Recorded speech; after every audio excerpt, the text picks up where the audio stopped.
Hello fellow guitar lovers, and welcome to this video that is about one of the main problems that many people have when they come to me for help. Through all these years, at least 20 years now, this issue has been a constant hassle for my students, as it was for me when I started out. It's an issue that might sound like a very trivial one, but believe me, it's not, because it has great consequences on how you perform when playing the guitar, and whether you feel happy and confident that things are moving in the right direction. And it's actually something as trivial as the pinky.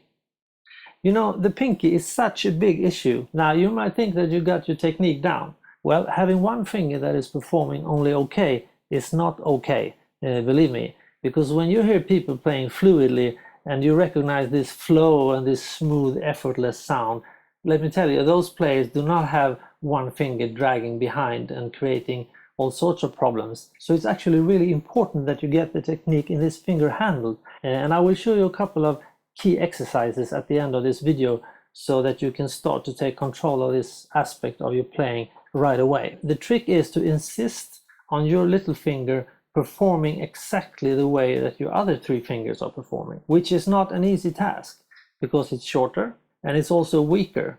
So you need to work on it more. Makes sense, right?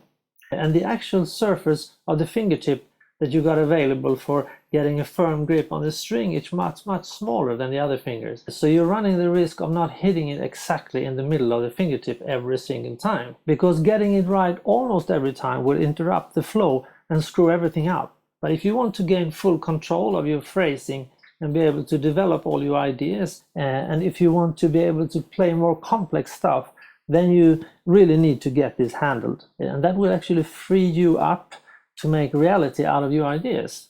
Because what good are all these great concepts and ideas and methods if you can't execute them properly? So let's just get to it.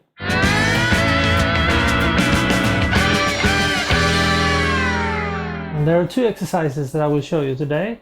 And the first one is aimed at developing strength and also to build up thick and rough tissue on your fingertip.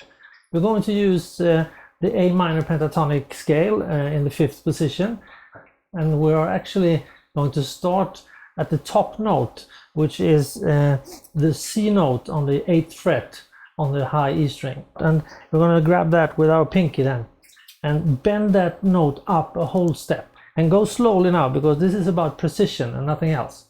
So it's really important that you grab the string with the middle of your fingertip. So we're going to bend the note up one whole step up to the D note, and then we're going to slide it back down again to the note C, and then immediately we're going to make a pull off to the 5th fret where the first finger is placed and to hit the note A. So it's going to look like this.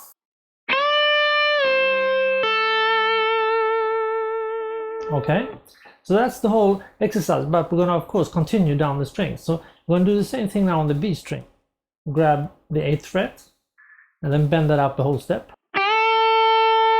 Slide it down, keeping the note ringing, and a pull off down to the 5th fret and our first finger. And then I go to the 7th fret on the G string and I bend that up a whole step. And slide it down and make a pull off. And then I go down to the D string, but now I'm going to bend that note downwards towards the floor. And this is something I do almost 100% of the time. The top 3 strings are bent upwards towards the ceiling, and the 3 bottom strings are bent down towards the floor, because it sort of secures that you don't bend your strings off of the neck like that. So, same thing here, right? So we're going to go to the D string on the 7th fret and bend that whole step as well. Same thing on the A string. And then on the low E string, I'm going to go to the 8th fret and I'm going to bend that up a whole step as well. Back down and a pull off.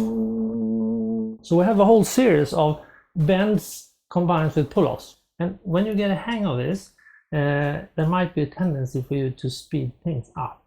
And I urge you not to do that, because this is only about precision and building strength. So go slowly, that's the way to do it.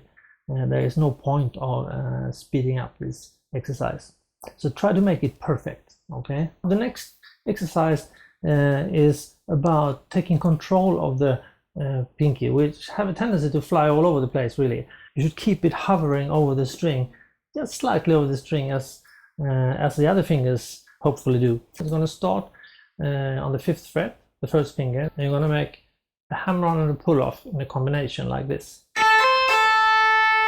And then I'm going to hit the B string on the 7th fret with my ring finger. So that's 4 notes. 1, 2, 3, 4. Okay? And please try to avoid this.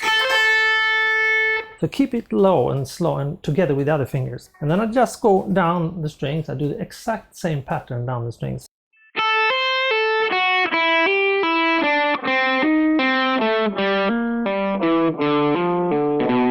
And then back up again.